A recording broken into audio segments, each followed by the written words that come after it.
Welcome to another episode of Game Boy Roulette, where we take a look at randomly chosen games from the Game Boy library. Dragon Warrior Monsters 2. Why, those are three of my favorite things in one. The Dragon Quest, aka Dragon Warrior series, is one of the most well-known JRPGs in the world. Not only has it been going strong since 1986, with the most recent installment coming out just a few years ago, but it has had significant impact on JRPGs throughout the years. The game has had 11 main series installments, but a whole lot of spin-offs, the earliest of which was Dragon Warrior Monsters, the sequel of which we have landed on today. And fun fact, this is the final Game Boy Color game to be backwards compatible with the original Game Boy. Dragon Warrior Monsters focuses on catching and battling small creatures, and let's address the Don fan in the room. The first Dragon Warrior Monsters came out in 1999, while the first Pokemon game debuted in 1996. So you might think this is a sequel to a ripoff, but the Dragon Quest series had a monster capture mechanic as early as 1995. So maybe Pokemon stole from Dragon Quest, and then Dragon Quest re-stole from Pokemon? Goodness, this is convoluted. Just like Pokemon, there were two versions of this game, and my god, both covers are works of art. Bright and colorful, showcasing the distinct Dragon Quest art style, this is the kind of cover you immediately grab off the shelf and beg your parents to buy you. But enough backstory, let's get to the quest, or the warrior. It's time for Dragon Warrior Monsters 2. Bird Studio? Okay. Enix presents Sparkles! Ooh. Oh, is this just Kingdom Hearts? I think this is just Kingdom Hearts. Yes? Dragon Warrior. Oh, no, it's closer.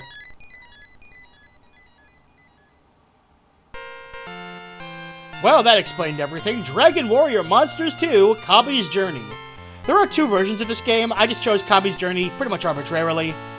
It's the difference between Pokemon Red and Pokemon Blue. Anyway, Dragon Warrior Monsters 2. In the middle of the sea in the south floats the great island Great Log. What? Oh god. There you are, big brother. Papa's calling at the stern. You better go right away. Are you my dad? No. It's very much Pokemon. You can really tell. It's more of a tree, isn't it? Hey, there's a slime up there. I'm assuming I'm not going to get that far in the game, but I just want to get a general idea of the, gameplay. Hello, slime. Slimes can talk? What? Name Slash? Oh, okay. Hi, Mom. Can I monster yet?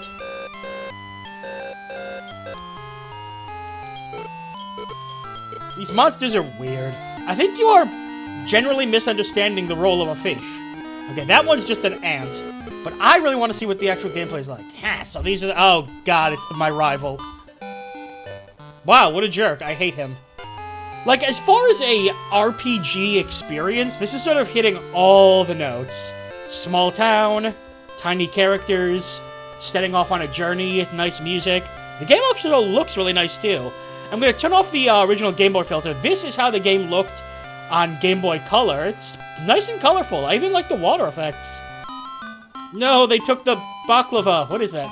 Normally, I only play these games for about 10, 12 minutes. This one, I'm going to make sure I play until I get some gameplay. Oh. My baklava. Oh, no. Hey. Hey. Well, one difference is that the Pokemon can actually talk. I'm going to keep calling them Pokemon. Oh. My pie!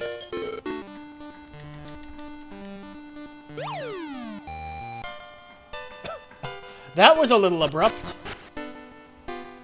I'm gonna follow them down here. When do I get my monster?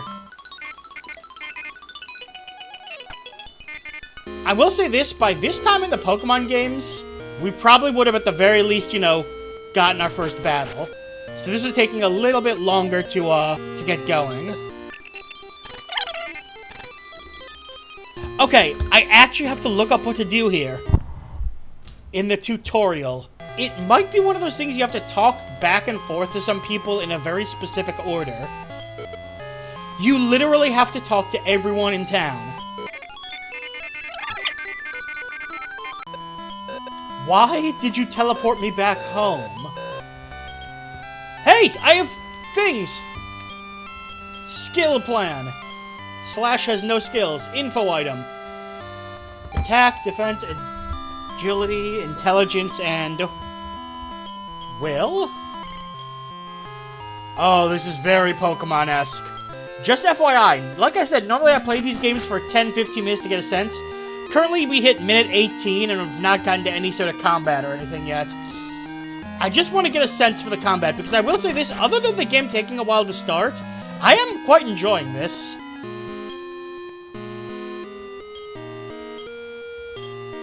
Oasis. Biddaloo, biddaloo, biddaloo, biddaloo, biddaloo.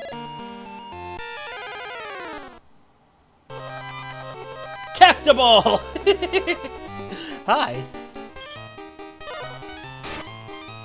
Okay, so fight is just generic attack. We did it! Oh!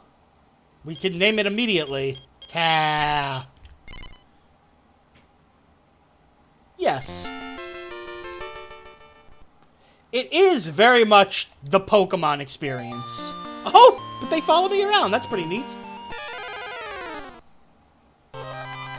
No! Oh! Both of my guys attack at once. That's pretty neat. Yes. What? Wow, I've never seen them do it. So yeah, the actual fighting mechanics are perfectly fine. And the game is very nice looking. I could see myself sinking 100 billion hours into this. 2 EX points. Hang on, let's go to town. I really like all the different types of sprites, too. It's making good use of the color. I'll go fight him. Oh. Okay, never mind. Yeah, I think I have a decent grasp on the game now. It's pretty good. It very much, like I said, has the Pokemon vibe, but it's doing everything pretty well. And I think if I were to get more time and effort into it, I'd really end up enjoying it. Alright, let's see if I can get a handle on an RPG by playing exactly 0.1% of it. As I said, the game looked very nice, with the exact kind of graphics you would expect from a Game Boy era RPG, and the Game Boy Color enhancements made it look all the better. The controls were fine, and the game mechanics were simple enough that I got a handle on what to do after just one battle. I did have to research more into the game because I didn't get very far, but there appears to be between 20 and 30 hours of gameplay, which is a great length for a handheld RPG. The only issue is, well, it's impossible to move beyond the Pokemon comparison. Yes, the game mechanics were close to the Dragon Quest series, but still, graphically, gameplay, and even the music just reminded me of Pokemon. Now that's not necessarily a bad thing, as the backstory of the game is rather confusing, but it does mean that it's hard to move past the similarities. Although if you're gonna be like something else, at least do it well, which this game did.